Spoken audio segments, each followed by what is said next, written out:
بسم اللہ الرحمن الرحیم. عزیزان نام، آج نومبر 1975 کی 23 تاریخ ہے اور درس قرآن کریم کا آغاز سورہ الکہف کی آیت 83 سے ہو رہا ہے. 18/83. میں صاحب کا 2 درسوں کے ناول کے بعد آج حاضر ہو رہا ہوں. پچھلا درس 2 نومبر کو ہوا تھا اور یہی آیت یعنی سورہ الکہف کی آیت 83، اس میں ذوالقرنین کا جو ذکر آتا ہے، میں نے اس کا تعارف کرایا تھا اور اتنے ہی پر درس کا اکتفا کیا گیا تھا کیونکہ جیسا کہ آپ کو معلوم ہے میری طبیعت ناساز تھی. تجدید یادداشت کے لیے چند الفاظ میں دوہرا دوں کہ ذوالقرنین تحقیق کچھ ایسا ہی بتاتی ہے، اگرچہ قرآن کریم میں تو اس کی تصریح نہیں آئی، لیکن تاریخی اعتبار سے یہ وہی شخصیت ہے کہ جسے اہل یونان سائرس کہتے تھے، یہودی انہیں خرس کہہ کر پکارتے تھے اور عربوں کے ہاں یہ کیسرو کے نام سے متعارف تھے. میں نے عرض کیا تھا کہ قرآن کریم کی کشادہ آدمی کی یہ کیفیت ہے کہ ذوالقرنین زرتشتی مذہب یعنی مجوسی مذہب کا پیراو تھا. یہ اہل ایران کا قدیمی ہیرو تھا اور مذہب کو اگر مجوسی مذہب کو الگ بھی کر دیا جائے تو اہل ایران کی عربوں کے ساتھ اس زمانے میں دشمنی ایک ضرب المثل کی یوں کہیے حیثیت اختیار کی ہوئی تھی. تو اس قوم کا ایک ہیرو جو مجوسی مذہب کا پیراو تھا، قرآن کریم نہ صرف یہ کہ اس کا نام ہی اپنے ہاں محفوظ کرتا ہے، ایک حصہ قرآن کا اس سورت کا اس کی سرگزشت پر مشتمل ہے. اور کتنی بڑی سعادت ہے کسی شخصیت کی کہ قرآن کریم اس کے آواز و قواعد کو اپنے دامن میں قیامت تک کے لیے محفوظ کر دے. اہل ایران نے بھی اس انداز سے اس کو یاد نہ رکھا جس انداز سے قرآن نے یاد رکھا. انہوں نے تو ابھی حال ہی میں 2-4 برس ہوئے ہیں وہ اس کی برسی جشن منایا تھا، شاید 200,000 سالہ نہیں ہو سکتا تھا. نہیں، یہ تو قریب 500 قبل مسیح کی بات تھی، 2,500 سالہ والے میں. لیکن قرآن کریم نے تو اس دور میں اس کی یاد کو محفوظ کیا جب ایران بھی اسے اس انداز سے اہل ایران بھی اسے اس انداز سے نہیں جانتے تھے. اور یہ کیوں کیا؟ اس محض اس لیے کہ اس شخص نے، اس بادشاہ نے انسانیت کی کچھ ایسی خدمات سر انجام دی تھی جو قرآن کے نزدیک باعث تحسین تھی. تو اس سے آپ دیکھ لیجیے قرآن کی کشادہ نگہی کہ جو شخص بھی انسانیت کی کچھ خدمت کرتا ہے وہ اسے اپنے دامن سعادت میں جگہ دے دیتا ہے. یہ وہی شخص تھا کہ بابل کے وقت نصر نے یروشلم پہ حملہ کیا، بیت المقدس کی شہید بجا دی، پوری کی پوری یہودی قوم کو ڈھول ڈنگر کی طرح ہانک کر غلام بنا کر بابل لے گیا.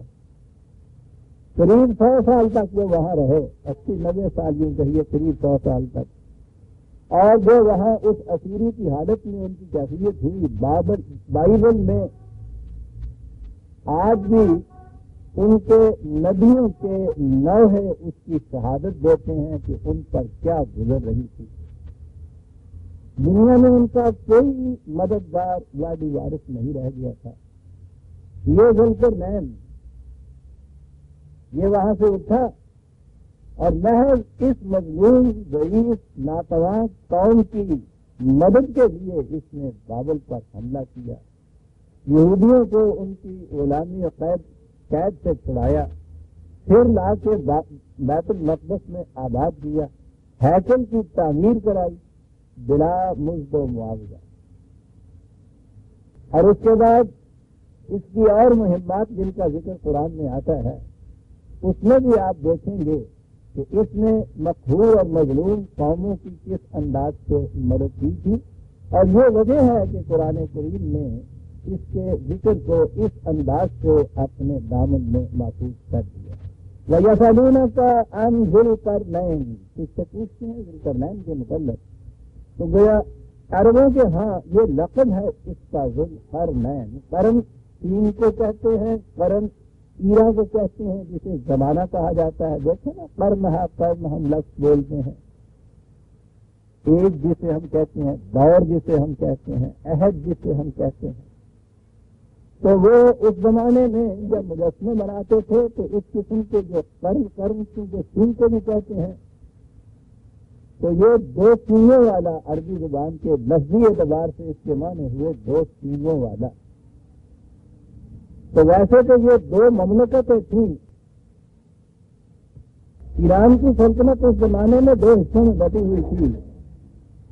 جنوبی حصے کو فارس کہتے تھے اور شمالی حصے کو لیبیا کہتے تھے.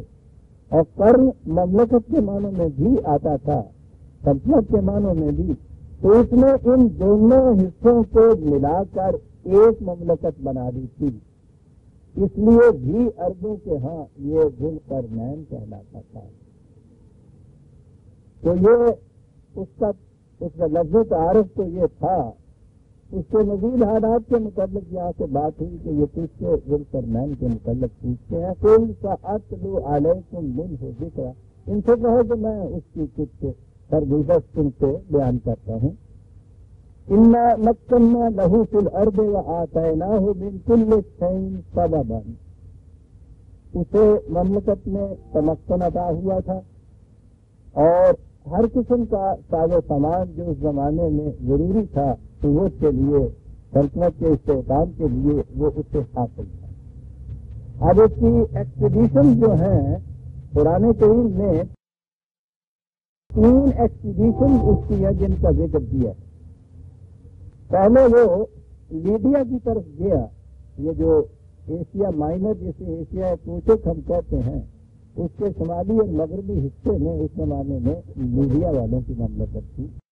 پہلے یہ اس طرف گیا.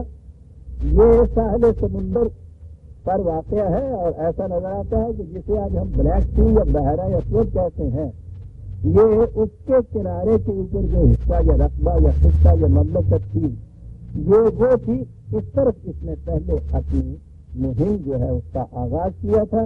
تو کہا ہے فَأَتْبَعَ سَبَبًا، اس نے پہلے ایک راستے کی طرف رخ کیا. حتیٰ اذا بلغ مغرب الشمس وجدها تغرب في عين حمئة ووجد عندها قوم.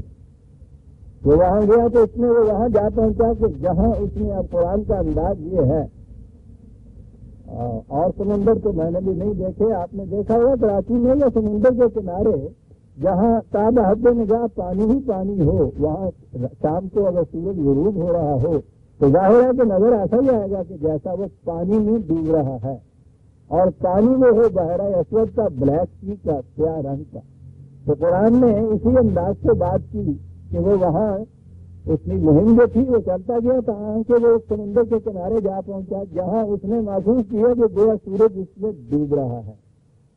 تو اس سے اندازہ ہوتا ہے کہ یہ بحیرہ اسود کا کنارہ تھا جہاں وہ گیا تھا، کیونکہ عین حمیۃ جو کہا ہے ذرا کیچڑ والا پانی جیسے جسے سیاہ رنگ کا پانی کہا جاتا ہے، اس نے دیکھا کہ جیسے وہ سورج اس میں ڈوب رہا ہے. یہ نہیں ہے کہ وہاں سچ میں سورج ڈوب گیا تھا، یعنی اس نے سمندر کے کنارے کھڑے ہو کے جو دیکھا سورج کو تو اس نے ایسا محسوس کیا کہ سورج اس کے اندر ڈوب رہا ہے. اور وہاں ایک قوم تھی اس قوم اس نے سرکشی اختیار کر رکھی تھی، اس وجہ سے اس نے اس قوم پر حملہ کیا، اس پر یہ غالب آ گیا، اور اس غالب آنے کے بعد اگلا فکرہ یہ ہے قلنا یا ذوالقرنین اما ان تعذب و اما ان تتخذ فیہم حسنا۔ لفظی ترجمہ تو اس کا یہ ہے کہ ہم نے اس سے کہا کہ ذوالقرنین اب تیری مرضی ہے، اگر تو دشمنوں کی حیثیت سے جو تم نے قید کیا ہے، مغلوب کیا ہے، انہوں نے حملہ کرنے سے پہلے ہی ہتھیار نہیں رکھ دیے تھے، انہوں نے مقابلہ کیا تھا اور تو ان پہ غالب آ گیا ہے، تو دونوں صورتیں تیرے لیے کھلی ہیں، یا تو دشمن کی حیثیت سے ان کے ساتھ سلوک کر یا حسن سلوک سے کام لے، دونوں ہی چیزیں جائز ہیں۔ میں یہاں یہ عرض کر دوں، یہاں یہ لفظ آیا ہے قلنا، ہم نے کہا کہ اے ذوالقرنین یہ کر یا وہ کر۔ اس سے بعض لوگوں کی نگاہ اس طرف گئی ہے کہ غالباً یہ بھی خدا کے نبی تھا، ہو سکتا ہے، اس لیے کہ قرآن کریم نے بھی یہ کہا ہے کہ ہم نے ہر قوم میں، ہر ملک میں، ہر زمانے میں ہم رسول اللہ صلی اللہ علیہ وسلم سے پہلے نبیوں کو بھیجتے رہے، اور اس کے بعد کہا ہے کہ بعض کا ذکر ہم نے قرآن میں کر دیا ہے اور دوسرے جو ہیں ان کا ہم نے تصریحاً ذکر نہیں کیا۔ تو اس اعتبار سے اگر ہم یہ مان بھی لیں کہ یہ پہلے نبی تھے تو اس میں بھی کوئی چیز ایسی نہیں جو قرآن کے خلاف جائے گی، ہو سکتا ہے کہ یہ ایسا ہی ہو، لیکن صرف اس لفظ قلنا سے یہ نہیں سمجھ لینا چاہیے کہ قرآن نے بالتخصیص اس کو بالوضاحت نبی ہی کہا ہے۔ قلنا کے بمانے ہوتا ہے کہ ہمارے قانون کی روح سے دونوں چیزیں تمہارے سامنے ہیں، تو ہو سکتا ہے کہ حضرت زرتشت کے متعلق تو اب یہ چیز ہے کہ وہ تو خدا کے نبی تھے تاریخی اعتبار سے، اگر تو قرآن میں بھی ان کا نام نبیوں کے زمرے میں نہیں آیا، لیکن یہ تو ہے کہ بہرحال ان کے ہاں کچھ قوانین خداوندی تو رائج تھے، ان قوانین کی روح سے کہا گیا کہ تیرے لیے دونوں راستے کھلے ہوئے ہیں، دونوں میں سے جون سی راہ تو چاہے اختیار کر سکتا ہے۔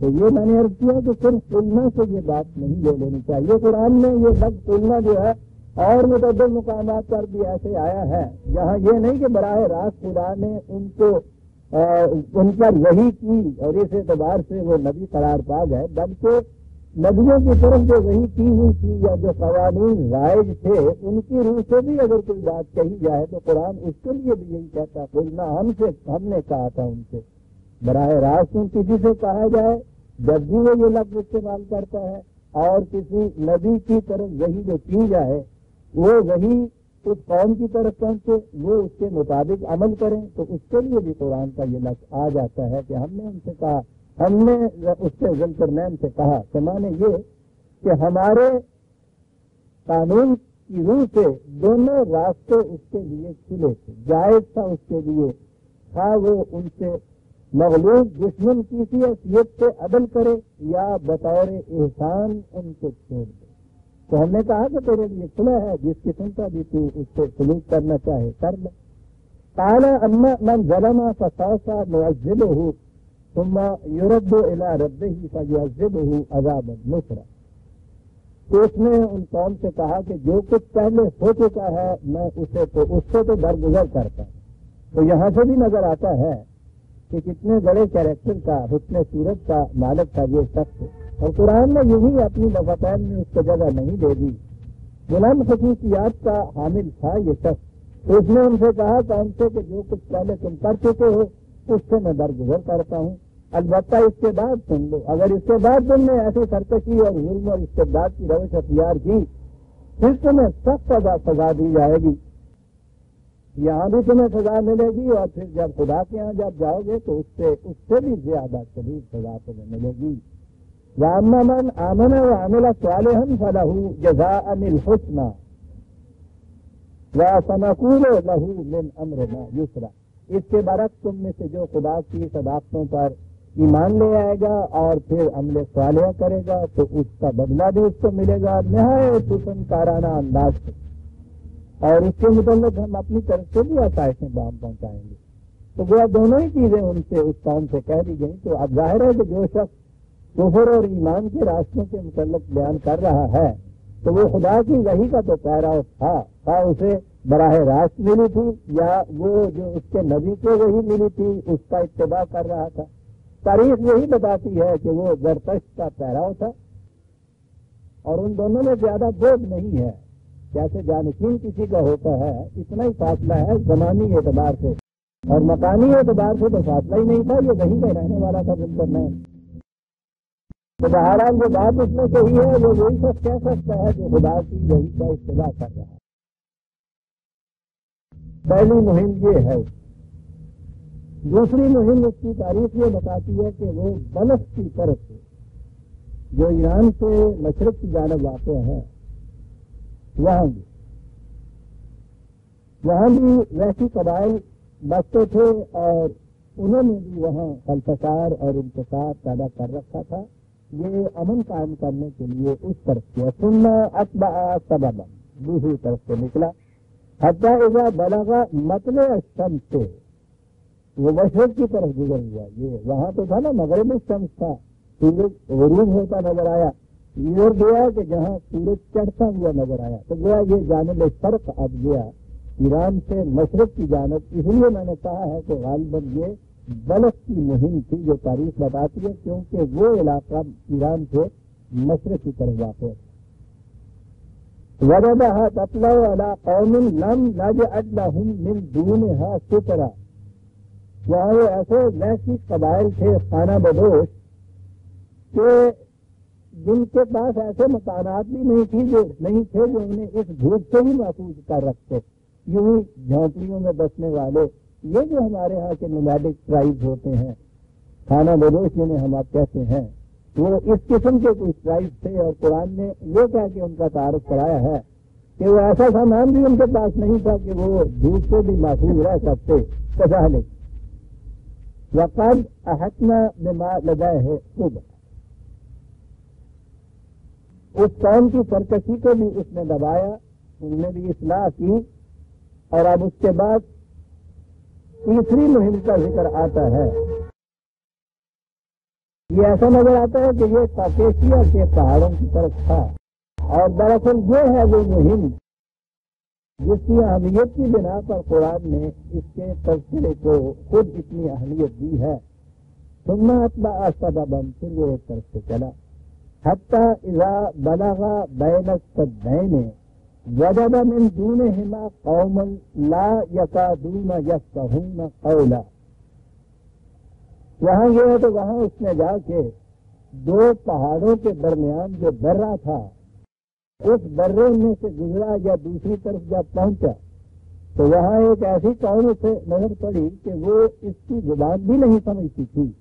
تو گویا وہ ایران کے اور ایران کی مملکت کے علاقے کے باہر کی کوئی قوم تھی جن کا کوئی واسطہ ان سے نہیں پڑتا تھا، اس لیے وہ قوم اس کی زبان نہیں سمجھتی تھی۔ بہرحال ترجمانوں کے ذریعے وساطت سے آپس میں باتیں ہوئی ہوں گی، کیونکہ قرآن نے آگے یہ کہا قالوا یا ذوالقرنین ان یأجوج و مأجوج مفسدون فی الارض۔ انہوں نے کہا یہ کہ ہماری مصیبت یہ ہے، یہاں یہ دو لفظ آئے ہیں کہ یاجوج ماجوج کے قبائل یہ دھڑا دھڑ کرتے ہوئے حملہ کرتے ہیں، اس درے میں سے گزر کے ہم پر یورش کرتے ہیں اور سب کچھ لوٹ کے لے جاتے ہیں، اور ہم ان کا مقابلہ نہیں کر سکتے۔ وہ بڑے زبردست قبائل، سخت جنگجو قوم ہیں۔ اب یہاں یہ لفظ ہے یاجوج و ماجوج کا، عام طور پہ یہ لفظ بھی ہمارے ہاں عام ہے، یاجوج ماجوج کی قومیں، اور پھر جب ان کے افسانے ہماری تفسیروں میں ملتے ہیں تو وہ تو پوچھیں ہی نہیں کہ کچھ تو وہ زیر داستان کے لیے بہت کچھ اس میں بنایا جاتا ہے، کہا جاتا ہے۔ یہی ہے نا کہ وہ جو آگے جا کے ذکر آئے گا کہ وہ ایک دیوار بنا دی گئی تھی، وہ دیوار کے اس پار رہ گئی، آپ کے یہاں تفسیروں میں لکھا ہوا ہے یہ سارا کچھ، تو وہ سارا دن وہ دیوار کو چاٹتے رہتے ہیں۔ وہ بڑے بڑے ہاتھیوں سے بڑے بڑے کوئی ہے ویسی قبائل، وہ جو ہے نا کہ وہ رات کو سوتے تھے تو ایک کان نیچے بچھا لیتے تھے، دوسرا کان اوپر اوڑھ لیتے تھے، تو ساتھ ہی اپنا بستر لیے پھرتے تھے۔ تو وہ سارا دن وہ زبان سے اسے چاٹتے رہتے ہیں دیوار کو، تو بس تھوڑی سی باقی رہ جاتی ہے تو وہ کہتے ہیں کہ اچھا آپ تھک گئے، کل صبح اٹھیں گے تو باقی دیوار کو چاٹ کے ہم بات کر دیں گے، اور صبح اٹھتے ہیں تو دیوار پھر اتنی بڑی کی بڑی ہو جاتی ہے، پھر وہ چاٹنے لگ جاتے ہیں۔ لیکن جب وہ جو ان کے الفاظ میں قرب قیامت کا زمانہ جب آئے گا تو اس شام کو پھر وہ یہ کہیں گے کہ اب کب تک یہ مصیبت جھیلتے رہیں جو باقی رہتی ہے پھر اتنی بڑی ہو جاتی ہے، تو وہ پھر کہتے ہیں کہ آج انہوں نے ارادہ کر دیا کہ آج تو اس کو مٹا کے ہی چھوڑیں گے، سوئیں گے نہیں، تو بس پھر وہ انہوں نے اس رات کو اس دیوار کو جب وہ مٹا دیں گے چاٹ کر تو درا کھل جائے گا اور پھر وہ آ جائیں گے دگا دگ کرتے ہوئے اور پھر وہ کیا مٹا دیں گے۔ یہ ہے یجوج ماجوج ہمارے یہاں کا یاجوج و ماجوج۔ عربی زبان کے اعتبار سے اگر دیکھا جائے تو یہ ہو سکتا ہے کہ یہ جو مادہ ہے آج دن وہاں سے یہ دو لفظ بنے ہوئے ہیں، اور اس کے معنی ہوتا ہے آگ کی طرح شعلہ مزاج، شعلہ صفت، بھڑک اٹھنے والے، جنگجو، سرکش، ان کی جو خصوصیات بیان ہوئی ہیں اس اعتبار سے ہو سکتا ہے کہ یہ یہاں سے ہی لفظ بنے ہوں، لیکن تحقیق یہ کہتی ہے کہ نہیں، یہ دراصل یہ جو وسط ایشیا میں منگولیا کے علاقے میں بسنے والی یہ قومیں جن کو تاتاری بھی کہا جاتا ہے، منگول بھی کہا جاتا ہے، یہ ہلاکو اور چنگیز تھا جن قبائل سے متعلق تھے۔ یہ قبائل جو تھے وہاں کے، یہ علاقے جو ہیں کہ جو جہاں کچھ پیدا نہیں ہوتا، یہ علاقے زرخیز نہیں ہیں، یا تو صحرا ہے منگولیا کی طرح یا پھر پہاڑ ہیں خشک، تو ایسے علاقے جو ہیں ان کے رہنے والے لوگوں کا زندگی کا انحصار ہی لوٹ مار پر ہوتا ہے۔ یہ خشک علاقے کے رہنے والے ہوتے ہیں، اس واسطے دونوں مند و توانا بڑے ہوتے ہیں، سخت مزاج ہوتے ہیں، مشقت بھی کر سکتے ہیں، اور یہ ان کی کیفیت یہی ہوتی ہے کہ آئے ادھر ادھر علاقوں کے اندر مار دھاڑ کی، لوٹا، لوٹ کے لے گئے، جتنے دنوں تک وہ کام چلا بس اس سے گزارا کرتے رہے، اس کے بعد پھر اٹھے اور اٹھنے کے بعد پھر کسی دوسری طرف نکل گئے، لوٹ مار۔ ہمارے یہاں بھی فرنٹیئر کے جو لوگ اب تو ذرا سا وہ سیٹلڈ ایریا ہو گیا ہے، ورنہ اس سے پیشتر ان کا بھی یہ ذریعہ معاش ہی یہ تھا تو وہ ان پہاڑیوں سے ادھر کے ادھر ادھر مار دھار کرتے تھے۔ اب بھی وہ اغوا کر کے لے جاتے ہیں نا پشاور تک کے، اور ان لوگوں کے، اور وہاں جا کے پھر وہ رینسم مانگتے ہیں، اور ان سے وہ یہی چیز ہے کہ وہاں اگر گزارے کی کوئی اور صورت نہ ہو تو پھر مہتا کیا نہ کرتا۔ اگر وہ تکڑے لوگ ہیں، اگر وہ کمزور لوگ ہیں تو پھر تو وہ غلام بن جاتے ہیں، اور اگر وہ تنمن توانا ہے، جنگجو ہیں، تو پھر وہ مار دھار کرتے ہیں۔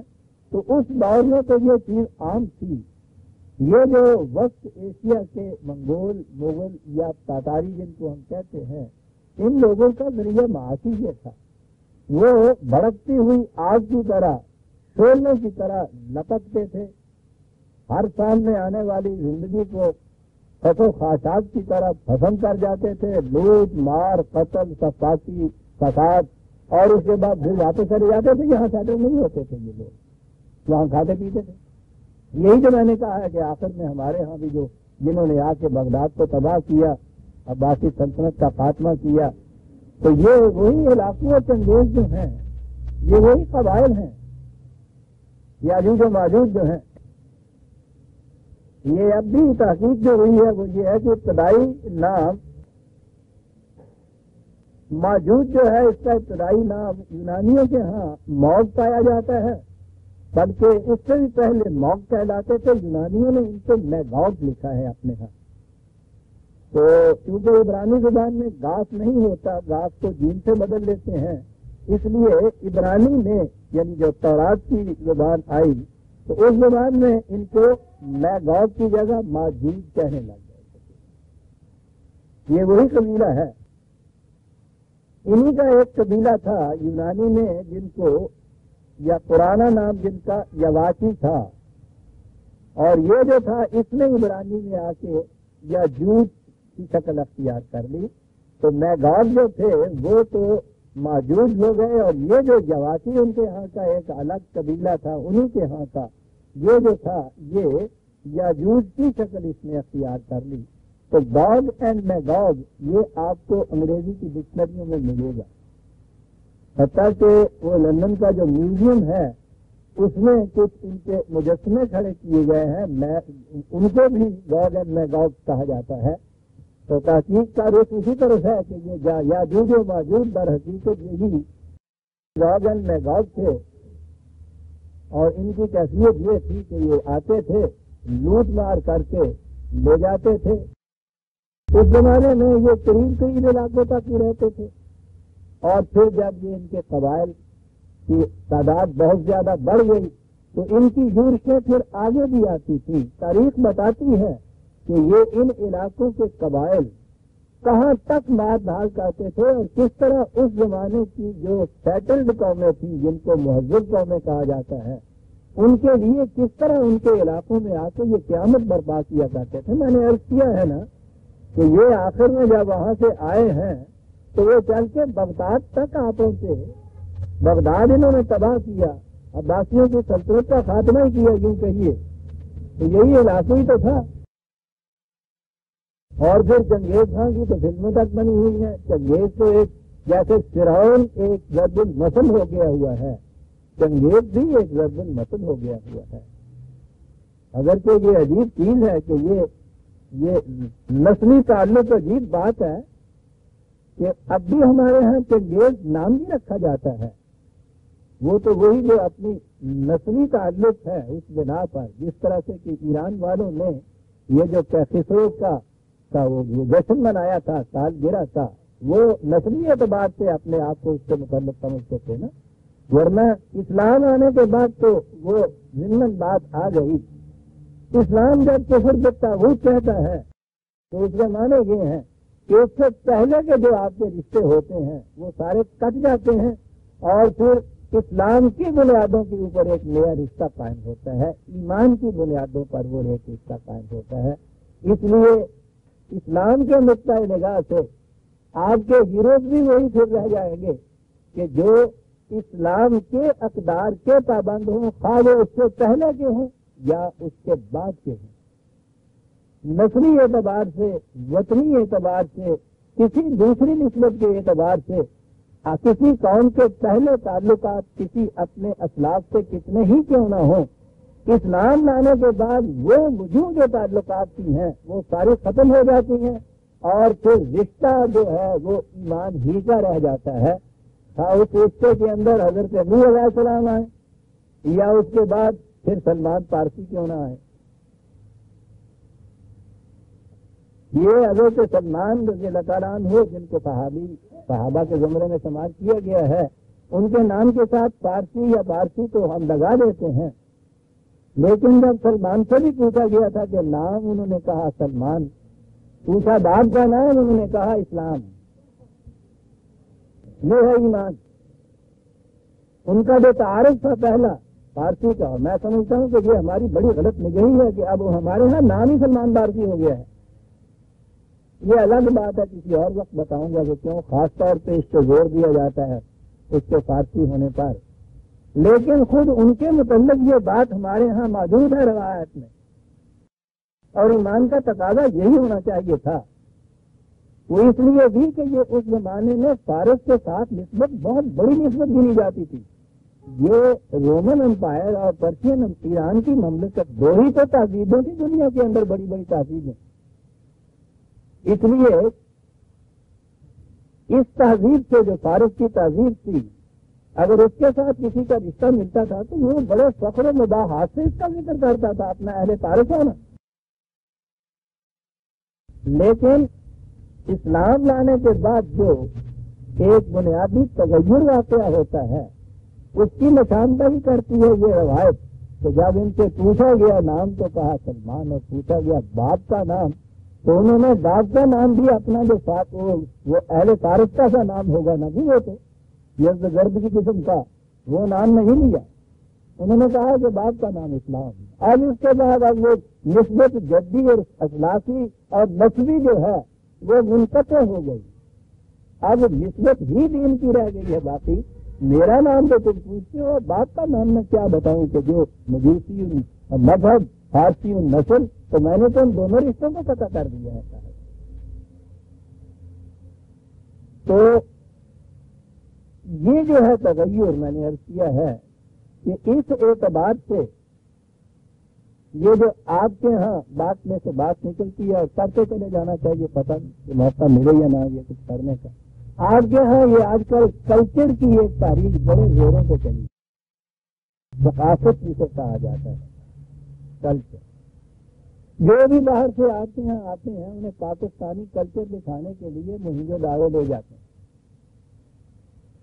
اسلام سے ہزاروں سال پہلے کا پاکستان تو بنے ہوئے 25 سال ہوئے، اور وہاں جا کے بڑے فخر سے بتاتے ہیں 25 صدیاں ہو گئی، اس کو 2500 سال 4000 سال، یعنی آج سے 4000 سال پہلے کے جو وہاں آثار موجود ہیں وہ اس پاکستان کا کلچر ہے جس کو بنے ہوئے ہی 25-30 برس ہوئے ہیں. ایک ہوتا پہلا جانتے ہیں دادے والوں دکھاتے ہیں، وہاں جا کے ہڑپے میں لے جاتے ہیں 3000 سال قبل مسیح یا 3000 سال پہلے کے ساتھ یہاں کے آثار قدیمہ آپ کو نظر آتے ہیں. پاکستانی کلچر تجھیلا لے جاتے ہیں ان کے ساتھ، بدھوں کے یہ ڈوپیا، مہاتما بدھ کے مجسمے، یہ سارے وہاں رکھے ہوئے ہیں، وہاں جا کے بتاتے ہیں پاکستانی کلچر. یعنی تقسیم جو ہوئی ملکوں کی، یہ بھارت کی اور پاکستان کی، یہ ایک اتفاق ہے کہ وہاں جو لکیر کھینچی گئی اس لکیر سے ادھر کے علاقے جو تھے وہ پاکستان کہلا گئے اور ادھر کا علاقہ بھارت رہ گیا. تو لکیر سے ادھر جو کچھ پہلا بھارت کا تھا وہ سارے کا سارا پاکستانی ہو گیا. اب یہ آپ کے یہاں کا پاکستانی کلچر ہے. غور کیا آپ نے یہ کیا چیز ہے جو کہی جا رہی ہے؟ حالانکہ اسلام آنے کے بعد یہ اس سے پہلے کی نسبتیں ساری جتنی بھی ہیں تو آثار قدیمہ ہو جاتی ہیں نا ساری کی ساری. ان نسبتوں کا ذکر قرآن میں بھی ہے. یہ جتنے بھی آپ کے یہاں ہڑپا اور موہنجو دارو اور یہ تکسیلا وغیرہ کے کندرات ہیں، قرآن میں عاد اور سمود کی اور لوط کی قوموں کے سوا کی قوموں کی اجڑی ہوئی بستیوں کے کھنڈرات کا ذکر بار بار کیا ہے نا. اسے مسلمانوں کے کلچر کی حیثیت سے قرآن نے نہیں اس کا تعارف کرایا. کہا یہ ہے کہ یہ وہ قومیں ہیں کہ جنہوں نے قوانین خداوندی کی خلاف ورزی کی، اور آج ان کی اجڑی ہوئی بستیوں کے کھنڈرات کو میں بتا رہے ہیں کہ ان قوموں کا انجام کیا ہوا کرتا ہے جو خدا کے قوانین سے سرکشی برتتی ہیں. وہ طاغوتی قوموں کے کھنڈرات انہیں بتاتا ہے، وہ خدا سے سرکشی برتنے والی قوموں کی ثقافت کے ان کو اجڑے ہوئے نشانات بتاتا ہے. یہی یہ قومیں تھیں جو مہندہ جارو میں اور آپ کے ہڑپا میں اور آپ کے تکسیلا میں تھی. ان کے اجڑے ہوئے کھنڈرات کو پاکستان کا کلچر بتایا جا رہا ہے. قرآن عاد اور سمود کے اسی قسم کے کھنڈرات کو وہ کہتا ہے خدا کے باقی قوموں کا انجام نشان دیکھو. ہڑپا اور مہنگے داروں میں ہم کو جا کے دکھانا چاہیے یہ وہ قومیں ہیں کہ جنہوں نے اقدار خداوندی سے سرکشی برتی اور اس طرح سے تباہ اور برباد ہو گئے. اپنے دور میں یہ لوگ اتنے مہذب تھے جو وہاں نظر آتا ہے، لیکن کیونکہ انہوں نے اقدار خداوندی سے سرکشی برتی تھی، انجام ان کا ان کھنڈرات کے اندر ہمیں ملتا ہے. یہ ہے جو تعارف ان کا کرانا چاہیے. صاحب ہمارے ہاں محکمے قائم ہوئے ہیں اس قسم کے جو اس ثقافت کے تحفظ کے لیے لاکھوں کروڑوں روپیہ صرف کر رہے ہیں. پاکستانی ثقافت اور کلچر اس کا نام دیا جا رہا ہے. غور فرمائیے آپ کہ وہ بنیادی نقطہ جو ہے آپ کے یہاں ایمان کا اور اس کی جو معنویت ہے، جب وہ نگاہوں سے غائب ہوتی ہے اور وہ صرف ایک فارملزم رہ جاتی ہے، ایک رسم رہ جاتی ہے جسے آپ ایمان کہتے ہیں، تو اس کے بعد یہ ساری وہ چیزیں جتنی چیزیں جن کو مٹانے کے لیے قرآن آیا تھا آج کے ہاں وہ ساری دوبارہ زندہ کی جاتی ہیں، وہ آپ کی پھر بتائی جاتی ہے. اور یہ یہاں کی بات نہیں ہے، سینا تمام داغ اللہ کجا میں ہم. اہل مصر کا کلچر وہ فرعونوں کے مقبرے، ان کی نمی شدہ لاشیں. جب آپ نے ان کو اپنا کلچر کہا تو جس طرح سے اہل ایران نے خسرو کے ساتھ اپنا رشتہ ملایا، وہاں بھی آپ کو معلوم ہے کہ وہ اپنا رشتہ فرعونوں کے ساتھ ملا رہے ہیں. حالانکہ یہاں تو خیر نام دے کے قرآن نے نہیں کہا، ان فرعونوں کا نام تو قرآن میں موجود ہے نا، فرعون کی داستانیں تو موجود ہیں، اہل مصر کے ہی ساتھ جو کچھ اس نے کیا تھا وہ بھی ہمارے سامنے ہے جب بنی اسرائیل وہاں بستے تھے۔ بہرحال اس کا نام تو قرآن کریم نے کھلے ہوئے خدا کے باغی اور دشمن کی حیثیت سے دیا ہے، اس کی تباہی پر جشن منانے کے لیے قرآن نے کہا ہے۔ وہ فرائض جو ہیں وہاں کے، وہ اسلاف ہیں وہاں گنے جاتے، اور ان کی جتنی یادگاریں ہیں ان کو مصری کلچر کی حیثیت سے پیش کیا جاتا ہے، آج کے مصری کلچر کی حیثیت سے جو مسلمانوں کا ملک ہے وہاں کا۔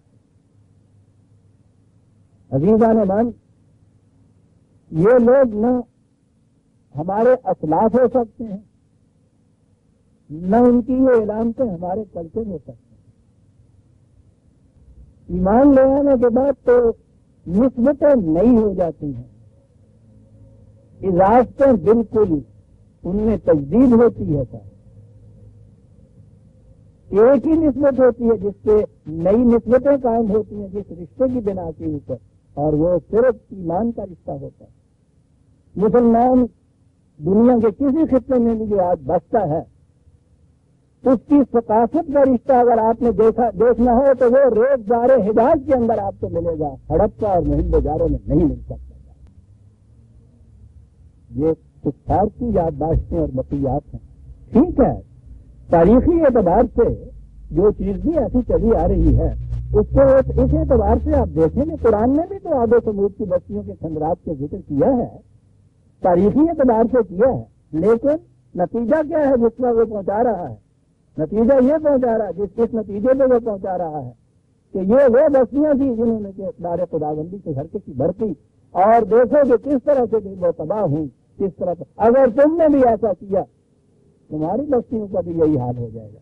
صرف یہ مقصد ہے ان کا، اس مقصد کے لیے اگر ان کو باقی رکھنا ہے تو رکھیے، عبرت کی داستان بنانے کے لیے، اپنے کلچر کے بت بنانے کے لیے نہیں ہے۔ عزیزان من،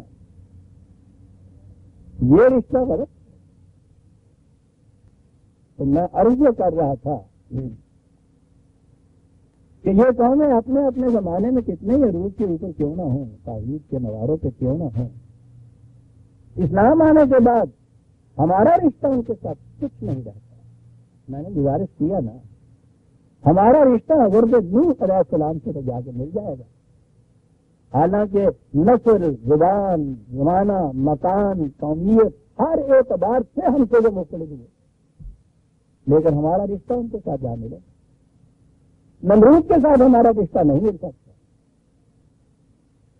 ہر چیز اس میں وہ موجود ہوگی کہ جو اس دور کے بابل یا ان قوموں کے جہاں حضرت نوح علیہ السلام اس علاقے میں ہوئے تھے۔ یہ نینوا اور بابل کے جو گرد و پیش کا علاقہ میں نے اس لیے نام لیا ہے اس کا کہ اسی علاقے کے وہی زبان بولنے والے یوں کہہ لیجیے شاید اسی نسل کے یا انہی قبیلوں کے حضرت نوح علیہ السلام، ان کے ساتھ تو ہمارا رشتہ اسلام مقرر ہو جائے گا، نمرود کے ساتھ نہیں ہو سکتا۔ یہ ہے فرق، رشتہ ایک ہی باقی رہ جاتا ہے۔ اور جسے ہم توحید کہتے ہیں عزیزان ایمان، وہ صرف خدا کو ایک مان لینے کی بات نہیں ہے، وہ ایک واحد رشتے پر ایمان لانے کی بات ایسا ہے۔ یہاں تو اتنا بودھ ہے ہم میں اور ان کے اندر 2000 سال کا حقیقی بیٹا جو ہے حضرت نوح کا، اس کے متعلق کہا جاتا ہے کہ نوح نہیں، یہ رشتہ غلط تھا، انہ عمل غیر صالح، عمل کے اعتبار سے وہ تمہارے نقش قدم پہ نہیں چل سکتا۔ باپ اور بیٹے کا رشتہ باقی نہیں رہتا۔ حضرت ابراہیم علیہ السلام اٹھتے ہیں تو سب سے پہلے اپنے باپ کو یہ کہتے ہیں کہ تم نے یہ کیا مسئلہ آپ نے یہ کیا مسئلہ اختیار کر رکھا تباہی لانے، ان سے کہتے ہیں کہ اگر تم نے یہی بات اختیار کی تو یاد رکھوں کہ میں تمہیں اس طرح سے بات بتا کے نکال دوں گا، تمہارا اور میرا رشتہ ہی نہیں ہو سکتا۔ رشتے کے متعلق انہوں نے جاتے ہوئے اپنی پوری قوم کو اعلان کر دیا، تمام تابعہ نہیں ہوا نہیں، جو میرے لکشیہ قدم پہ چلتا ہے خدا کی وحی کے مطابق وہ میرا ہے، باپ بھی میرا نہیں ہے، بیٹا بھی میرا وہ بیٹا نہیں۔ تعمیر کعبہ کے بعد آپ نے جب وہ دعا مانگی ہے اور کہی ہے کہ یا اللہ میں نے اپنی قوم سے اپنی اولاد کے ایک حصے کو جہاں بتا دیا ہے وادی غیر ذی زرع میں تیرے اس گھر کی حفاظت کے لیے تو ان کی حفاظت کرنا، ان کی پرورش کا سامان کرنا، یہ تیری حفاظت میں ایسے میں دے رہا ہوں۔ اور پھر کہا کہ اللہ آپ میری اس استطاعت کو شرط قبولیت عطا کرتے ہیں کہ یہ ہوگا۔ وہی قرآن نے کہا ہوگا، لیکن ان کے لیے ہوگا کہ جو تیری روش کے اوپر قائم رہے۔ انہ لا ینال الظالمین، ان میں سے جو سرکشی کی روش سے تیار کیا گیا اس کے ساتھ ہمارا یہ وعدہ نہیں ہے۔ ظالمان یہ تو تعلق ہی حضرت لوط کی بیوی جو ہے وہ ان کے ساتھ شامل ہے، اس لیے وہ بھی ان میں سے نہیں۔ فرعون کی بیوی جو ہے وہ اپنے خاوند کے مطلب سے الگ ذہن رکھتی ہے، قرآن نے اس کا ذکر کیا حضرت مریم کے ساتھ ملا تھا۔ یہ ہے سوچنے کی باتیں ظالمان، اسے اسلام کہتے ہیں، اسے ایمان کا رشتہ کہتے ہیں۔ لاکھ ہمارے محب جاروں کے، ہمارے تقسیرہ کے بات دوسری طرف نکل جائے گی۔ جو یہاں کچھ ہو رہا ہے ان پردوں کے اندر، ذرا دیکھیے تو صحیح۔ ہر سازش اس لیے ہے کہ آپ کے رشتے عرب کے ریت زار کو کاٹ دیے جائیں کسی طرح۔ میں عرب کی ریت زار یہ نہیں کہہ رہا کہ فزیکلی اس ریت کو کہہ رہا ہوں، مقصد یہ ہے ہمارا سرچشمہ جو ہے ہماری تہذیب کا، ہماری ثقافت کا، ہماری نظریات کا، ہماری آئیڈیالوجی کا، وہ سرزمین نہیں بلکہ وہ منبع ہے جہاں سے قرآن ہم کو مل رہا ہے، ایمان جہاں سے ہمیں ملا، اسلام جہاں سے ملا۔ مقصد یہ ہے کہ رشتہ اب قرآن کا رشتہ ہے، سارے رشتہ کٹ جاتے اس کے بعد۔ اور ہمارے سامنے یہ جن کے نام کے صدقے سے مسلمان کراتے ہیں، جن کی امت ہونے کا ہمیں کر پاتا ہے، رشتے کو کاٹ کے بتا دیا۔ حقیقی چچا سے نہیں ابو لہب وغیرہ، یہ ابو جہل وغیرہ، اپنا داماد تھا نا ابو لہب، اپنا چچا تھا نا ابا، تم سب سے رشتے کاٹ کے روم کا مزدور سہیب جو ہے اس سے رشتہ قائم ہو رہا ہے، حبش کا بلال جو ہے وہ اپنوں میں سے ہو رہا ہے، فارس کا سلمان جو ہے وہ گلے سے لگایا جا رہا ہے، ابو جہل جو ہے وہ خنجر کے تلے آ رہا ہے۔ حقیقی چچا ہے نا ابو لہب، ایک کا ہی تو نام آیا ہے ساری قوم میں سے قرآن کے اندر، وہ ابو لہب کا ہی نام آیا ہے نا۔ چچا ہونا، بزرگ ہونا، ہم قوم ہونا، ہم نسب ہونا، ہم زبان ہونا، سارے رشتے موجود تھے حقیقی چچا کے ساتھ، اور ذکر آ رہا ہے تو یہ کہہ دے کہ تب جگہ ابو لہب سب تباہ ہوا، برباد ہوا۔ یہ ہے ایمان کا رشتہ عزیزان من۔ یہ تو ہر طرف سے کٹ کے آپ کو اس طرف آنا پڑتا۔ اور یہ جو میں نے بات کہی ہے یوں نہیں کے ساتھ کیا ہو گیا وہ رشتہ نبھا لیا، نفسیاتی طور پہ اس کا بڑا گہرا اثر ہوتا ہے۔ آج جو آواز تم سے اٹھ رہی ہے کہ ہم ظاہر کے ساتھ اپنی نسبت رکھنے والے ہیں، محمد بن قاسم کے ساتھ کوئی نسبت ہماری نہیں ہے، تو یہ دو نام نہیں ہے، بات دور چلی جاتی ہے کہ ہماری قومیت نسل یا وطن کی بنیادوں پر بنے گی، اسلام کی بنیاد پہ نہیں بنے گی۔ اس اعتبار سے پنجاب یا سرحد کا بسنے والا مسلمان اور سندھ کا بسنے والا مسلمان ایک قوم نہیں بن سکتے، کیونکہ ہم نسلی اعتبار سے ظاہر کی اولاد میں سے ہیں۔ یہ لفظ نہیں ہے صرف، یہ رشتے اسی طرح نہیں ہے کہ صاحب توقع ہو گیا انہوں نے اگر اپنے ایک اسلاف میں سے ایک بڑا شخص جو ہے اس کی طرف نسبت اپنی ملا لی تو اس میں کیا ہو گیا، اس میں یہ ہوتا ہے۔ یہ یوں ہی اوپر سلسلہ لفظی ملانے والا نہیں ہے، تو یہ چیزیں جو ہیں ان کو دیکھنا چاہیے۔ بات چلی تھی وہی منگول اور مغل اور چنگیز اور ہلاکی سے، ہمارے رشتے ان سے قائم نہیں ہو سکتے۔ وہ تو خیر پھر بھی بدنام ہے سخاکی کے اندر اور ظلم و انتشار میں، ان میں اگر یہ چیزیں کسی میں نہ بھی ہوں، سوال نسل اور وطن اور زبان کے اشتراک کا بات نہیں رہتا، سوال صرف ایمان کا رہتا ہے، اور جسے آپ دو قومی نظریہ کہتے ہیں جو آج صرف لفظ کے اعتبار سے دہرایا جاتا ہے، عملاً اس کے خلاف ہو رہا ہے۔ اس کے معنی یہ ہے کہ قومیت کا مدار ہی اشتراک ایمان کے اوپر ہے، جیسا میں نے ابھی عرض کیا ہے کہ یہی اشتراک تو تھا کہ جس میں فارس نے سلمان کو تو اپنا ہم قومی نہیں اپنا بھائی بنا دیا، ملنی کہہ دیا اس کو، لیکن خود حقیقی چچا جو ہے وہ غیروں میں اس کا شمار ہو گیا. اسے کہتے ہیں یہ جسے دو قومی نظریہ کہتے ہیں. ابو لہب اور محمد صلی اللہ علیہ وسلم دو قوموں کے افراد تھے. محمد صلی اللہ علیہ وسلم کی قوم ان پر مشتمل تھی، تو ہے وہ ضلالت سلمان پر اور عمر پر.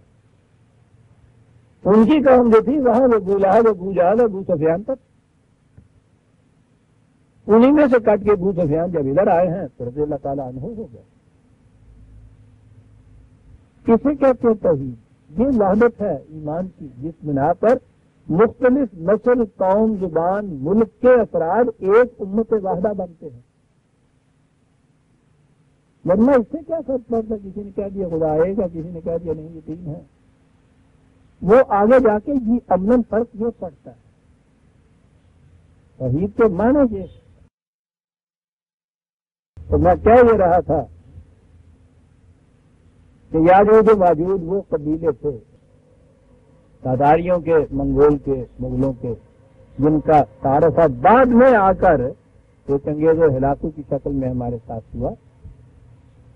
تو یہ اسی زمانے میں اس قوم نے ذوالقرنین سے یہ کہا کہ یہ ہمیں بڑا ستاتے ہیں.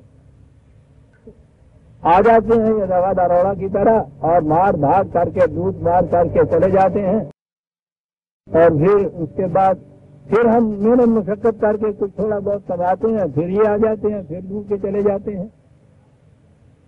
ان کا کچھ علاج کر دیجیے. فَهَلْ نَجْعَلُ لَكَ خَرْجًا عَلَىٰ أَن تَجْعَلَ بَيْنَنَا وَبَيْنَهُمْ سَدًّا.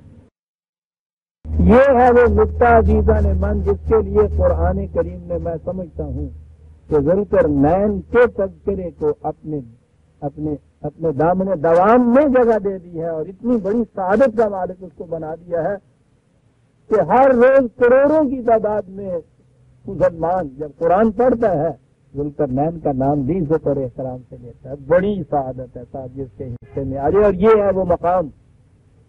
اس قوم نے ان سے کہا کہ یہ کام تم ہم کر دو، روک تھام کا انتظام کر دو، اس درے میں کسی طرح سے پاٹ دو اس درے کو ایسے کہ وہ ہم پہ یورش نہ کر سکیں، ہم محفوظ ہو جائے.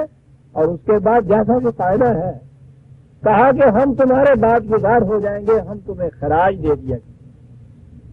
نظر بظاہر یہ کوئی ایسی بری بات نہیں ہے، ٹھیک ہے، خراج لے لینا یا بعد گزار کسی کا بن جانا، لیکن یہ ہے جس بنا پہ نظر آتا ہے کہ یہ وحی کا ابتدا کرنے والا ذوالقرنین تھا. قال ما مکنی فی ربی خیر. کہا کہ یہ اس خدمت کے معاوضے میں تم سے خراج نہیں لینا چاہتا، میرے خدا نے مجھے جو دے رکھا ہے میرے لیے وہ بہت ہے. یہ چیز کہ ایک ظالم اور سرکش قوم تم پہ حملہ کر کے تمہیں اس طرح سے سزاتی ہے، ان سے حفاظت دلانا میرے ذمہ فرض عائد ہو جاتا ہے، اور ادائیگی یہ فرض کا معاوضہ لینا ہمارے ہاں جائز نہیں ہے. یہ ہے وہ نقطہ عزیزان من جس کے لیے قرآن میں ذوالقرنین کا ذکر ہے. یہ ہے محصل، یہ ہے فرق اس کا کہ جو صرف مملکت کا ایک انشاء ہوتا ہے، اور وہ کہ جو مملکت کو ذریعہ سمجھتا ہے ایک بلند اقدار کے پورا کرنے کا. بلند قدر یہ ہے کہ جو ظالم اور سرکش کسی دوسری کمزور اور ضعیف قوم کے اوپر ظلم کرے اسے اس کے ظلم سے محفوظ کرنا یہ طاقتور حکمران کا فریضہ خداوندی ہو جاتا ہے. مملکت حاصل ہی اس کے لیے ہوتی ہے. اور یہ چیز تو قرآن نے جو دوسری جگہ کہا ہے، جب مدینے میں مملکت قائم ہو گئی ہے انہیں مسلمانوں کی جو مکے سے ہی آئے ہوئے تھے، تو مکے میں جو پیچھے رہ گئے تھے ان کے اوپر بڑے مظالم ہو رہے تھے. تو وہاں قرآن کریم میں آپ دیکھیے وہاں یہ کہا ہے کہ تم نے اپنی مملکت قائم کر لی، تو اب تم نے سمجھ لیا کہ ہمارا جو مقصد تھا وہ حاصل ہو گیا، تم محفوظ بھی ہو گئے، صاحب مملکت بھی ہو گئے، تمکن بھی حاصل ہو گیا. تو یہ مقصد تھا، یہ تو ذریعہ تھا جو تمہیں حاصل ہو گیا ہے. کہا ہے کہ تمہیں کیا ہو گیا، یہ الفاظ قرآن، تو تمہیں کیا ہو گیا ہے کہ وہاں کے مظلوم دہائی دے دے کر ہمیں پکارتے ہیں، یعنی خدا کو پکارتے ہیں کہ یا الہ العالمین ہماری مدد کا کوئی ذریعہ بنا دے، اپنی طرف سے تو ہمارا وادی و ناصر ہو جا۔ خدا ان سے کہتا ہے مدینے کی مملکت والوں سے کہ تمہیں کیا ہو گیا، سنتے نہیں ہو وہ کس طرح ہمیں پکار رہے ہیں۔ اور بات اگلی یہ آ گئی کہ مظلوم پکارتا تو خدا تو ہے، خدا براہ راست اپنی فوجیں لے کے نہیں آ جاتا، خدا یاد دلاتا ہے ان کو جنہوں نے خدا کے نام کے اوپر مملکت قائم کی ہوئی ہوتی ہے کہ ہمارے نام پہ مملکت قائم کرتے ہو، سنتے نہیں ہو وہ ہمیں کس طرح سے پکار رہے ہیں، اڑتے کیوں نہیں ان کی مدد کے لیے۔ یہ فرق ہوتا ہے مملکت اور مملکت میں۔ یہ ہے وہ مملکت جسے اسلامی کہلانے کا حق حاصل ہے، یہ ہے وہ مقام جہاں قرآن نے ذوالقرنین کا ذکر یہاں کیا۔ کیا بات ہے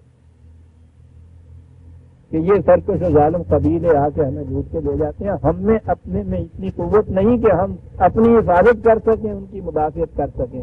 یہ پہاڑ کا درہ ہے، اسے کاٹ دیجیے، ہم محفوظ ہو جائیں گے، ہم تمہارے بعد گزار ہو جائیں گے، ہم تمہیں کرا ہی دیں گے۔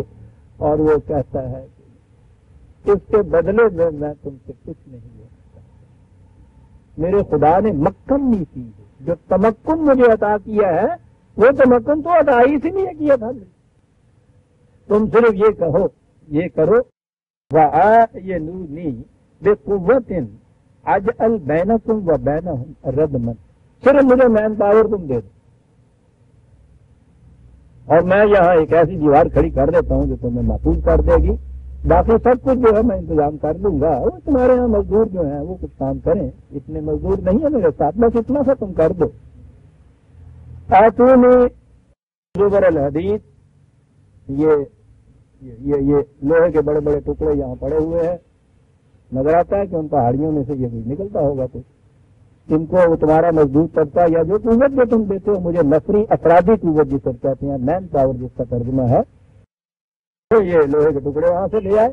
حتی اذا ساوا بین الصدفین قالنتہو، اس نے ان لوہے کے ٹکڑوں کو پتھر کے ساتھ ملا کے، قرآن تو اشارتاً بات کرتا چلا جاتا ہے نا، تو درہ جو تھا چھوٹا سا درہ نظر آتا ہوگا، اس کو اس نے کاٹ دیا، رکھ دیا، اور اس کے بعد کہا کہ لو اب آگ دھونکو اس کے اندر،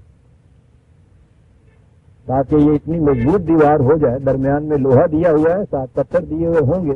حتی اذا جعلہ نارا قال آتونی تفرغ علیہ قطرا، جب وہ بالکل دہک گئی آگ کی طرح تو اس نے اس کے اوپر پگھلا ہوا تانبا انڈھیل دیا اور اس طرح سے اس کو مضبوط کر دیا۔ فَمَسْتَطَاعُوا أَن يَظْهَرُوهُ وَمَا اسْتَطَاعُوا لَهُ نَقْبًا، ایسا بنا دیا کہ نہ تو وہ اس پر چڑھ سکتے تھے نہ اس میں وہ نقد لگا سکتے تھے۔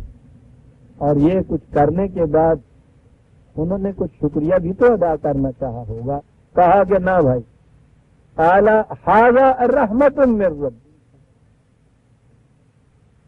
یہ تو میرے پرورش کرنے والے کی طرف سے سامان مرحمت تھا، میرے ہاتھوں سے سر انجام پایا ہے، یہ تو تمہارا بھی رب تھا میرا بھی رب تھا، ایک مشترکہ کام تھا، تم مین پاور رکھتے تھے، تم نے وہ دے دیا، میں یہ کچھ کر سکتا تھا میں نے یہ کچھ کر دیا، اس میں شکریہ کی بات، لا نريد منکم جزاء ولا شکریہ، ہم تم سے بدلہ تو ایک طرف رہا، ہم شکریہ کے بھی متمنی نہیں ہیں۔ دیوار کہا کہ میں نے ایسی بنا دی ہے، یاد رکھو کہ اب اس کو نہ اس کے اوپر یہ چڑھ سکے گے نہ نقد لگ سکے گی، محفوظ ہو جاؤ گے، لیکن ساتھ ہی عجیب بات، فَإِذَا جَاءَ وَعْدُ رَبِّي جَعَلَهُ دَكًّا وَكَانَ وَعْدُ رَبِّي حَقًّا۔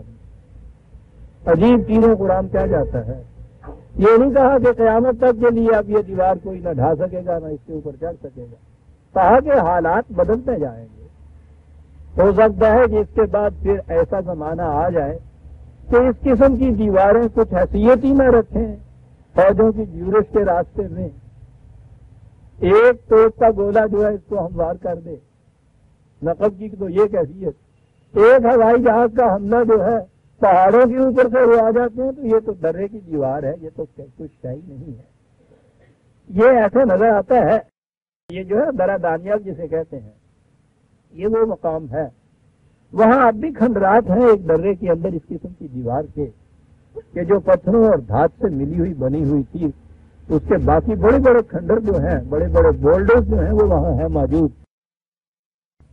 محققین کا اندازہ یہ ہے کہ یہ غالباً یہ وہ دیوار ہوگی۔ آگے چل کے میں جب آؤں گا سورہ انبیاء پر 21ویں سورت پر، وہاں ذکر آیا ہے ان کا یاجوج ماجوج۔ قرآن میں دو ہی جگہ ان کا ذکر ہے، یا جہاں ہے یا وہاں ہے، اور وہاں کے ذکر میں یہ خاص بات قرآن نے کہی ہے جس پہ یہ فکر کا رخ اس طرف اٹھتا ہے کہ یہ وہی قبائل تھے جو ان پہاڑیوں کے اوپر سے، چٹانوں کے اوپر سے اچھلتے کودتے شولوں کی طرح آگے بڑھتے تھے۔ وہاں قرآن نے یہ کہا، بات تو وہ لمبی ہو جائے گی، اس لیے اتنا ٹکڑا تو میں چھوڑتا ہوں، وہ وہیں میں بیان کروں گا، یہاں یہی کہوں گا۔ 21/96، 21/96، حتی اذا فتحت یاجوج و ماجوج وہم من کل حدب ینسلون۔ وہ دور آئے گا کہ اس قسم کی جو رکاوٹیں ہیں کچھ معنی نہیں رکھیں گی کے لیے، وہ یوں ہی ہموار ہو جایا کریں گی، اور اس کے بعد یہی قبائل جو ہیں اس قسم کے من کل حدب ینسلون، یہ قرآن نے کہا، ان بلندیوں سے، ان چٹانوں سے، ان پہاڑیوں کے اوپر سے وہ کودتے ہوئے، ناچتے ہوئے، اچھلتے ہوئے، بلکہ نسل ہے، اچھلتے ہوئے اس طرح سے آگے آ جائیں گے۔ وَاقْتَرَبَ الْوَعْدُ الْحَقُّ فَإِذَا هِيَ شَاخِصَةٌ أَبْصَارُ الَّذِينَ كَفَرُوا۔ آگے وہ بات ہے کہ یہ عجیب قسم کی جنگوں کا زمانہ ہوگا جس میں آنکھیں کھلی کی کھلی رہ جائے گی، کہ ایسے ایسے سامان مدافعت جو اس سے پہلے وہ اس قدر دشمن کی روک ثابت ہوا کرتے تھے، یہ آپ کے ہاں کے قلعہ ہے، یہی تھی نا رکاوٹیں۔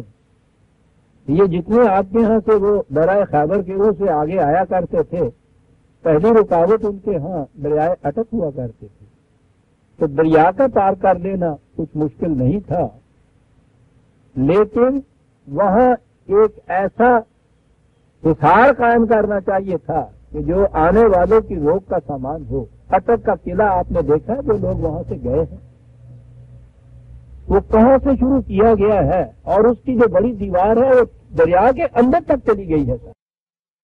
تو اس زمانے میں تو یہ دیواریں روک دیا کرتی تھیں حملہ آوروں کی یورش کو، آج تو پہاڑ بھی نہیں روک سکتا۔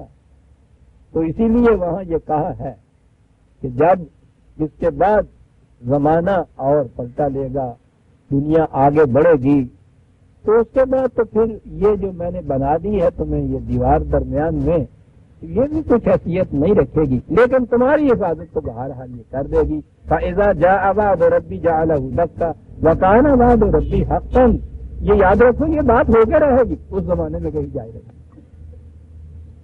یہ ایسا ہوگا کہ یہ درہ جو آج تم دیکھ رہے ہو، یہ دیوار اس میں جو میں نے کھڑی کی ہے، اتنی محکم دیوار کہ تم مطمئن ہو گئے ہو کہ اب محفوظ ہو گئے ہیں، ہم واقعی تم محفوظ ہو گئے ہو۔ یہ ابدی طور پر حفاظت کے سامان نہیں رہیں گے، وہ دور آئیں گے جن میں یہ سامان حفاظت کرے کہاں کی طرح اڑ جایا کریں گے، اور یہ خدا کا وہ وعدہ، وہ قانون ہے جو پورا ہو کر رہے گا۔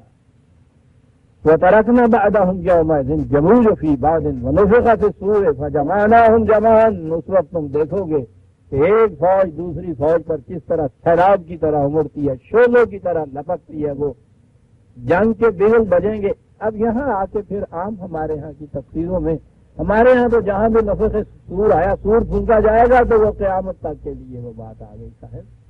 ٹھیک ہے، قیامت کے سور تو پھونکے جائیں گے، اور وہ بھی وہ بات کچھ سور کی اور بھی ہے۔ خیر، وہ قیامت کا ذکر آئے گا تو میں عرض کروں گا، لیکن اس کے معنی تو یہ جنگ کا جو بگل بجتا ہے، یہ آج کی بات نہیں ہے بگل کی، بہت قدیم زمانے سے یہ مرسنگے وغیرہ جو رکھے ہوئے تھے ان قوموں نے، وہ یہی چیزیں تھیں، یہ پھونکے جاتے تھے بگل کے لیے، جنگ کے لیے یہ علامت ہوتی تھی۔ نفخ صور جنگ کے لیے، اعلان جنگ جسے کہتی ہیں، یا اپنے ہاں کے افراد کو اکٹھا کرنا جنگ کی خاطر، یہ اس کے لیے اس زمانے میں ذرائع اور آلات تھے۔ جہاں قرآن نے یہ کہا ہے اس کے معنی وہ قیامت کا معصور ہی نہیں ہے، بلکہ یہاں یہ اس طرح سے جو جنگیں ہوتی ہیں اس کی علامت کے طور پہ جو قرآن نے یہ کہا ہے کہ پھر وہ دور آئے گا کہ یہ فوجیں شعلوں کی طرح لپک کے ایک جگہ سے دوسری جگہ پہنچیں گی، راستے میں یہ رکاوٹیں ان کے لیے سد راہ نہیں ہو جائیں گی، جنگ کے بگل بجیں گے، فجمعناہم جمعا، دور وہ آئے گا کہ کسی ایک علاقے کی فوج دوسرے علاقے کے اندر داخل ہو کے اس سے نہیں آمادہ بجنگ ہوگی، جمعناہم جمعا، دنیا بھر کی فوجیں اکٹھی ہو جایا کریں گی، چاہے ذوالقرنین کے دور کی بات نہ بھی کہیے تو کم از کم 6 صدی عیسوی قرآن کریم کے نزول کے زمانے کی بات تو یہ ہے نا جو قرآن کے اندر ہے۔ اس دور میں یہ بات کہنا، اس دور کی بھی کیفیت یہی تھی۔ ایران والے رومن بازنطینی امپائر کے اوپر زیادہ سے زیادہ حملہ کر دیتے تھے، وہ ایران کے اوپر آ جاتے تھے، ایران والے عرب پہ حملہ کر دیتے تھے، یعنی پاس پاس کے علاقوں تک ہی جا سکتے تھے، پیدل یا گھوڑوں پہ تو جانا ہوتا تھا۔ لیکن اس دور میں یہ کہنا کہ پھر یہ فوجیں اپنے قریبی علاقوں کے ساتھ ہی اویلش میں نہیں آیا کریں گی، فجمعناہم جمعا، اس میں تو عالمگیر جنگ ہوگی، وعرضنا جہنم یومئذ للکافرین عرضا للذین کانت اعینہم فی غطاء عن ذکری وَكَانُوا لَا يَسْتَطِيعُونَ سَمْعًا۔ یہ اقوام جو آپس میں اس طرح سے ٹکرائیں گی اور ان کا عالمگیر اس طرح سے میدانوں کے اندر ایک دوسرے کے خلاف ایک بھیڑ جو ہوگی، یہ وہ قومیں ہیں کہ جو خدا کے قوانین سے اعراض برتنے اور کفر برتنے والی ہیں گی۔ خدا کے قوانین پر ایمان رکھنے والی قومیں، وہ ان میں سے ایک انسان دوسرے انسان کے گلے پہ خنجر نہیں رکھ سکتا۔ یہ وہ قومیں ہیں کہ جو اس سے اعراض برت کے اپنے لیے نئے نئے نظام قائم کریں گی، سیاست کی بنیادیں بالکل نہیں ہوں گی، قومیت کے دائروں میں بٹی ہوئی ہوں گی، استحصال اور ایکسپلائٹیشن ہر قوم کا مطمع نگاہ ہوگا۔ بعضکم لبعض عدو، قرآن نے جو کہا ہے کہ انسان امت واحدہ ہونے کے باوجود ایک دوسرے کا دشمن ہو جائے گا اور ایک دوسرے کے سامنے کھڑا ہو جائے گا، یہ وہ قومیں ہوں گی کہ ہمارے قوانین کی طرف سے جن کی آنکھوں پر پردے پڑے ہوئے ہیں۔ کیا انداز ہے بات کہنے، آنکھوں پر پردے پڑے ہوئے ہوں گے، لیکن جو سنانے والا بھی ان کو سنائے گا یہ بات کہ یہ غلط روش ہے تمہاری جس پہ تم چل رہے ہو، وہ اس کی بات کو بھی انسنی کر دیں گے۔ کہا یہ کیفیت ہوگی اس دور میں ان قوموں کی، اور یہ تذکرہ کر کے ذوالقرنین کا بات لا کر پھر ایک اصول کی، یعنی اب یہ ایک پرٹیکولر انڈیویجول خاص فرد کا ذکر نہ رہا، عام بات آگے آ گئی نا کہ پھر وہ دور آئے گا جب جنگ کے اسباب و ذرائع بھی ایسے ہو جائیں گے کہ اس قسم کی رکاوٹیں کچھ نہیں کر سکیں گی، پھر قومیں بھی ایک دوسرے کے قبائل کی طرح جنگ نہیں ہوگی، عالمگیر افواج کی جنگ ہوا کرے گی۔ وہ اس لیے ہوا کرے گی کہ انہوں نے انسانوں کو اس طرح مختلف دائروں میں تقسیم کر رکھا ہوگا کہ ایک دائرے کے اندر بسنے والا انسان دوسرے دائرے کے اندر بسنے والے انسانوں کے خون کا دشمن ہو جائے گا۔ یہ اس لیے ہوگا کہ وحدت انسانیت کا قانون جو خدا نے دیا ہے وہ نظر انداز کر دیا جائے گا، نگاہوں سے اوجھل ہو جائے گا۔ یہ سارا کچھ بعد میں آپ دیکھتے ہیں کہ عمومی تعلیم کی حیثیت سے بیان کیا، اور اس کے بعد ہمیں آپ کو قرآن کی مخاطب قوم کو پھر ایڈریس کر کے مخاطب کر کے کہا افحسب الذین کفروا ان یتخذوا عبادی من دونی اولیاء، کیا وہ لوگ جو ہمارے قوانین سے انکار کرتے ہیں، سرکشی اس سے برتتے ہیں، وہ یہ سمجھتے ہیں کہ ان قوانین سے سرکشی برتنے سے نہیں کوئی بات ہوتی، مختلف اقوام اگر خدا کے قوانین کو چھوڑ کے آپس میں اتحاد و اتفاق کر لے تو یہی چیز ہے کہ جو کارگر ہو سکتی ہے۔ کہا قطعاً غلط ہے یہ بات، UN کچھ نہیں کر سکتے، تم نے خدا کے قوانین کو چھوڑ کے ایک دوسرے کو اپنا مددگار، ایک دوسرے کو اپنا حلیف یہ قرار دیا، معاہدے تم کر لیتے ہو آپس میں، یہ بھی ٹھیک ہے، اقوام عالم بھی مل کے وہاں کچھ ریزولوشن پاس کر لیتی ہیں، یہ بھی ٹھیک ہے، کہا کہ اس سے انہیں امن نہیں قائم ہو سکے گا۔ یہ جو ہے من دونی خدا کے قوانین کو چھوڑ کے جو باہمی تم تولیت کا انتظام کرتے ہو، ایک دوسرے کی رفاقت کا، معاہدوں کا، اتحاد کا، متحدہ اقوام بھی بنا لیتے ہو، اس سے امن عالم قائم نہیں ہو سکتے گا، من دونی سے نہیں ہو سکے گا صاحب، یہ ہے اعلان۔ میں نے عرض کیا تھا نا عزیزان من، قرآن کی آیات کے ایک ایک لفظ کے اوپر کھڑے ہونا چاہیے۔ اس نے یہ نہیں کہا کہ باہمی اتحاد جو ہے وہ کام نہیں دے سکے گا، یہ بڑی چیز ہے، اتحاد کو وہ بڑا اختلافات کو رفع کرنے کے بعد بڑا زور دیتا ہے، اور وحدت تو اتحاد سے ہی پیدا ہوتی ہے نا آگے چل کے، لیکن بنیاد اتحاد کی کیا ہونی چاہیے؟ اگر من دونی اتحاد ہوا ہے تو کہا کہ نہیں، یہ باہمی عدالتوں کو ختم نہیں کر سکے گا۔ عملاً ہمارے سامنے عزیزان من 1500 سال پہلے کی کہی ہوئی بات ہے، آج ہمارے سامنے دنیا چیخ رہی ہے، یعنی اس وحدت انسانیت کے لیے چیخ رہے ہیں، لیکن اس کے لیے جو طریقے اختیار کرتے ہیں وہ من دونی اختیار کرتے ہیں۔ سب کچھ وہاں آئے گا، قانون خدا بندی نہیں وہاں آئے گا، انسانوں کے بنائے ہوئے قوانین وہاں ہوں گے، روز بنتے ہیں روز ڈھہ جاتے ہیں۔ وہ قراردادیں کیا کر رہی ہیں آپ کے؟ ایک قرارداد اب ریسنٹلی پاس کی ہے نا وہاں کی میجورٹی نے، کہ یہ جو اسرائیل کی حکومت ہے یا اسرائیل جو ہے صہیونیت جو ہے زیونزم جو ہے، یہ نسل پرستی ہے، اس کی بنیاد ایک حقیقت ہے، کوئی ان کے خلاف انہوں نے الزام عائد نہیں کیا، کوئی جھوٹا جرم نہیں ان کے خلاف عائد کیا۔ اسرائیل سے یہ کہنا کہ یہ نسل پرستی ہے ایک ایسا واقعہ ہے جس کی وہ تردید کر ہی نہیں سکتے، یعنی یہ بنیاد ہے نا، دنیا میں کہیں اور آپ یہ نہیں دیکھیں گے کہ یہودی مذہب نہیں اختیار کر سکتا کوئی شخص جو اسرائیل کے گھر میں پیدا نہ ہوا ہو، یعنی اتنی بڑی ریشنلزم جو ہے وہ دنیا کے کسی قوم میں نہیں آپ کو ملے گی، مذہب ہی نہیں اختیار کرتا۔ یہودیت جو مذہب ہے وہ اس نسل کے اندر محدود ہے، غیر بنی اسرائیل یہودی مذہب اختیار نہیں کر سکتا۔ کہیں بھی آپ کو یہ نسل پرستی ملتی ہے؟ وہ یہ ہے وہ قوم، اور فخر سے وہ یہ کہتے ہیں، اور انہیں اگر آج یو این کی اکثریت نے قرارداد کی روح سے کہہ دیا ہے کہ یہ نسل پرست قوم ہے، امریکہ وہاں سے یہ کہہ رہا ہے کہ جنہوں نے اس کے حق میں رائے دی ہے ہم دیکھیں گے کہ ہم ان کے خلاف کیا کرتے ہیں، اور پہلی چیز جو وہاں تاریخ اٹھی ہے وہ یہ کہ آج تک جو کہا جا رہا تھا کہ ہم دنیا کی مفلس محتاج مظلوم اور ضعیف قوموں کی مدد دیتے ہیں، ایڈ جسے کہا جا رہا تھا، کہا یہ ہے کہ پہلا اسٹیپ تو ہمارا یہ ہوگا کہ ہم ان کی ایک بند کر دیں گے۔ کیا بات ہے، دیکھا من دونی کا اتحاد جو ہوتا ہے وہ کیا رنگ لاتا ہے۔ سب سے بڑا اسپانسر یو این کا ہی امریکہ ہی ہے، بنیادی جسے فاؤنڈنگ ممبر کہتے ہیں، سب سے زیادہ اثر اسی کا ہے وہاں۔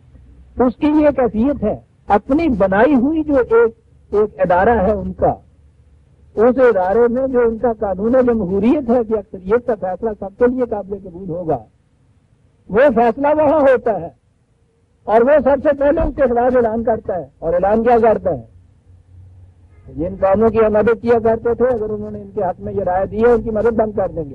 یہ ہے جو انسانیت کی آپ کہتے ہیں فلاح و بہبود کے لیے کیا جا رہا ہے۔ عزیزان من، من دنیا میں جو کچھ بھی کیا جائے گا اس میں انسانیت کی مدد نہیں ہوگی، اپنے ہی مفاد ہوں وہ ڈائریکٹلی ہوں یا انڈائریکٹلی، بالواسطہ ہوں یا بلا واسطہ۔ کوئی محض انسان ہونے کی حیثیت سے کسی انسان کا احترام نہیں کرے گا۔ یہ تو خدا کا قانون ہے جو کہے گا کہ وَلَقَدْ كَرَّمْنَا بَنِي آدم، ہر انسانی بچہ محض اس لیے کہ وہ انسانی بچہ ہے یکساں واجب التکریم ہے۔ یہ ہے جو خدا کے درمیان میں لا کے آپ اتحاد کریں گے، اس کی بنیاد اس پہ ہوگی۔ یہ اتحاد جو اس کو چھوڑ کے کرو گے اس کی بنیاد یہ ہوگی ان کے اپنے قوانین کی روح سے، ڈیموکریسی کی روح سے اکثریت کا فیصلہ یوانوں کا ہے، اقوام عالم کا فیصلہ ہے، اور امریکہ کے خلاف براہ راست نہیں ہے۔ وہ جسے وہاں متمکن رکھنا چاہتا ہے مسلمانوں کے قلب کے اندر جو خنجر گھونٹ کے بیٹھا ہوا ہے اس کے خلاف ایک ریگولیشن یو این او پاس کرتی ہے. ارے بابا مسلمانوں کی اقوام نہیں کر رہی ہیں, عربوں کی قومیں نہیں کر رہی ہیں, یو این کی اتحادی قومیں کر رہی ہیں, اور وہ بھوک اٹھتا ہے. من دونی اولیاء, اور جو جہاں جہاں بھی یہ چیز ہوگی تولیت باہمی دوستی, کیا لفظ ایسا ہے, اولیاء من دونی, دوستی کا مدار جہاں تم لوگوں کا باہمی خدا کے قوانین کو الگ کر کے ہوگا, اس کا نتیجہ یہ ہوگا اِنَّا أَعْتَدْنَا جَهَنَّمَ لِلْكَافِرِينَ نُزُلًا. یہ ساری کوششوں کے باوجود زندگی ان کی جہنم میں گزرے. بظاہر عجیب لفظ ہے یہاں نزلہ, بظاہر نظر آئیں گے ایسے اکٹھے ہوئے ہوئے جیسے مہمان بلائے جاتے ہیں اپنے. تو مہمانوں کی تو خاص طور پہ کچھ تواضع ہوتی ہے, احترام ہوتا ہے, عزت ہوتی ہے. کہتا ہے وہاں جو بلائے جائیں گے یہ ڈیلیگیٹس ان کو رکھا جائے گا بڑے بڑے عظیم ہوٹلوں کے اندر. پوچھو ہی نہیں وہاں گیا ہوا کہ مہمانی کتنی بڑی ہوتی ہے. کہتا ہے مہمانی جو یہ ہو رہی ہوتی ہے در حقیقت جہنم کے اندر بسنے والوں کی مہمانی ہوگی. من دونی کیجیے اور اس کے بعد آپ دیکھیے جہنم جو ہے وہ کبھی جنت میں نہیں بدل سکتا اگر وہ من دونی آ گیا. بات آگے دوسری چلی, اگرچہ اسی سلسلے میں آگے ہے قل هل نبئکم بالاخسرین اعمالا. کیا انداز ہے, رسول ان سے کہو کہ تمہیں بتائیں سب سے زیادہ نقصان میں یہاں کون رہے گا. تو بڑی چیز ہے نا, بالاخسرین اعمالا. چھوٹے چھوٹے نقصانات تو خیر ہوں گے, شاید ان کا پتہ تم بھی لگا لو کہ یہ کیوں ہوا ہے. سب سے زیادہ نقصان میں, گھاٹے میں, تباہی میں کون لوگ ہوں گے تمہیں بتائیں. ہے نا, جی چاہتا کہ جلدی سے بتائیں, لیکن جلدی نہیں, اس لیے کہ وقت ہو گیا ہے, آئندہ بتائیں گے آپ کو. اب میرا انتظار کیا. یہ ہم سورہ الکہف کی آیت 102 ہم نے کر لی, 103 سے آئندہ ہم لیں گے. ربنا تقبل منا انک انت السمیع العلیم. شکریہ.